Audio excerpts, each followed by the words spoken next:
Hey, what's up everybody? I'm Brian Marr and this is Fake Nerds.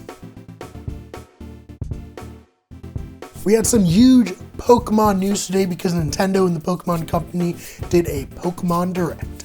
Starting off, we had the announcement of Pokemon Mystery Dungeon Rescue Team XD. This will be dropping March 6, 2020, and it's a remake of the original Pokemon Mystery Dungeon games, which came out all the way back in 2005. In the spin-off to the main series game, you play as a Pokemon, and you lead a team of Pokemon into dungeons that are mysterious. I actually have never played this game myself, but I do know there's a pretty rabid fan base online, and I'm sure they're more than excited for this long-awaited sequel. Personally, I'm actually kind of surprised this really came out. It had kind of been a meme at this point that anytime there's a new Pokemon announcement, there's a Pokemon Direct, there's news that there's going to be a new Pokemon Mystery Dungeon, but I honestly didn't actually think this would really happen. So congratulations to all the people who've been waiting years for this remake. Another item of news is in February 2020, we're finally getting Pokemon Home. This is the Nintendo Switch version of Pokemon Bank, which allowed you to store a lot of your Pokemon from the 3DS era games, and with Pokemon Transport, you were actually able to take some of the DS games and transfer them over to Pokemon Bank. Now with Pokemon Home, you'll be able to take those Pokemon from Pokemon Bank and transfer them to the new generation of consoles, and you'll even be able to transfer some of the Pokemon you caught in Pokemon Go into Pokemon Home as well. Now, I know what you're thinking. Well, Pokemon Sword and Shield didn't actually have all the Pokemon in it, so what's the point? Well, we're actually going to be getting a lot of the Pokemon that didn't make it into the main series game into Pokemon Sword and Shield via a new expansion pack. That's right, for $30, you're going to be able to get 2 pieces of DLC. These expansions include the Isle of Armor and the Crown Tundra. As you recall, there's a little bit of controversy surrounding the exclusion of the national decks back when Sword and Shield came out, and while we're not getting every single left out Pokemon in these expansions, we should see quite a bit. Perhaps the most interesting thing about these expansions is we won't be seeing a definitive edition such as Crystal, Emerald, Platinum, or a sequel such as Black 2 and White 2, as well as Ultra Sun and Ultra Moon. Instead, we'll continue on our journey that we started in Sword and Shield. The idea of continuing the journey is plenty exciting, but perhaps the most exciting part about these expansions is we're going to be able to control the cameras just like you can in the wild area of the base game. I know, a lot of people are saying, yeah, that should have just been in the original version of Pokemon Sword and Shield. And I do agree, but let's take what we can get and be happy with what we have now. Also announced is new Gigantamax forms of the 3 starters, as well as Venusaur and Blastoise. Up until this point, the only Kanto starter that was in the game was Charmander.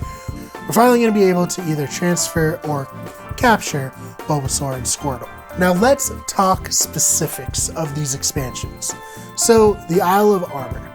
This expansion is dropping in June 2020, and it will focus on narrative, presenting an expansion on the original storyline that will feature a new rival, which will change based on which version of the game you have, as well as a new mentor named Mustard, who's a former champion and mentor to Leon. This new mentor will give you a new legendary Pokemon named Kubfu, who is a fighting type bear-ish Pokemon, who over the course of your journey will evolve into Ursifu, who is a bigger fighting bear Pokemon. Of course, whether you have Sword and Shield will affect the different NPCs and Pokemon available because, you gotta be either buying both versions or having friends to trade the various Pokemon back and forth. Or, I guess, downloading Pokemon Home and just transferring previously caught Pokemon from Pokemon Bank to that and into your game. Yeah, that would work too. The second expansion is the Crown Tundra, which will release in fall 2020. Whereas the Isle of Armor focused on narrative, this will focus on exploration. It will add a lot of Pokemon, as well as mountains and snow. And some cool outfits like snow jackets, hats probably even. You'll be able to explore interesting new areas, find all kinds of different Pokemon, and they're introducing maybe the most exciting aspect of all the announcements, which is a new co-op game mode where you're going to actually be able to go into the dens and explore, find rare Pokemon, and some legendaries from previous games. So all this news is well and good, but I'm sure you're wondering if there's anything that's more immediate. Well, in the game right now, you're going to be able to find Gigantamax versions of Colossal, Lapras, Appleton, and Flapple. And if you update your game, you'll be able to go to the train station in Wedgehurst where you'll be able to run into your version exclusive rival for the DLC, as well as capture a Galarian Slowpoke, which is honestly pretty cool.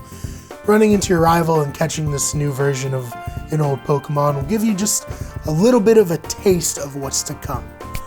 Though personally, I wish that all this was happening a lot sooner because I finished my version of Sword pretty quickly and I'm so ready to get some new experiences with this game. So that's it. Let me know your thoughts on the DLC, whether you prefer definitive editions or sequels over paid DLC. I know it's kind of a little bit of a controversy now because people are saying, well, if you are making this so soon after the game release, couldn't this has just been in the base game?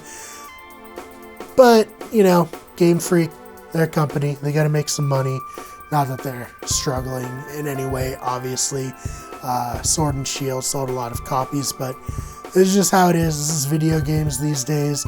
And honestly, for what you get in the $60 version of the base game, I think that was enough to satisfy me in my purchase, and I think what they've announced for the DLC expansions is well worth $30. But again, love to hear what you think in the comments down below. I'm Brian Marr, I'm a fake nerd, and this has been some real news. Thank you guys so much for watching. If you like this, make sure you check out all the videos on our channel. Hey, we're gonna be streaming some old Pokemon games very soon, and you'll definitely want to check that out if you're watching this video, which I assume if you clicked on this video, you're a big Pokemon fan, and also you like us enough to stick around to the end of a decently long video. So thanks for that. We will see you in the next one.